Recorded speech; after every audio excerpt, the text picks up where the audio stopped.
Tinanggihan ng Iran noong Sabado ang 48 hours ultimatum ni US President Donald Trump kung saan nagbanta siyang sisirain ang mahalagang infrastruktura ng bansa kung hindi maabot ang isang deal sa loob ng itinakdang oras. Ang sentral na utos ng militar ng Tehran ay naglabas sa isang malakas na tugon kung saan si General Ali Abdullahi Al-Yabadi ng Iran Central Headquarters ay nagpapakilala sa mga pahayag ng Pangulo ng Amerika bilang isang walang magawa, kabado, hindi balanse at hangal na aksyon. Sa pag-eko sa tono ng sariling mensahe ni Trump, sinabi niya na ang simpleng kahulugan ng mensaheng ito ay ang mga pintuan ng impyerno ay magbubukas para sa iyo. Si Trump noong Sabado sa kanyang Truth social media post ay nagbabala sa Tehran ng matinding kahinatnan ng militar ko ang Iran ay mabibigo na kumilos sa muling pagbubukas ng Strait of Hormuz o pag-abot sa isang kasunduan.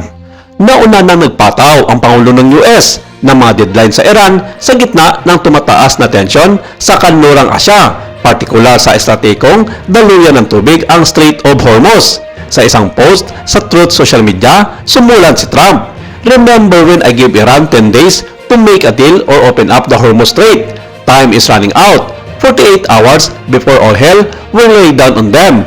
Glory be to God, President Donald J. Trump." Ang pinakabagong ultimatum ay dumating sa kabila ng kumakailang mga indikasyon ng diplomatikong pakikipag-ugnayan sa pagitan ng dalawang panig. At noong March 26, inihayag ni Trump ang pansamantalang paghinto sa mga potensyal na pambobomba na nagtatarget sa infrastruktura ng enerhiya ng bansang Iran.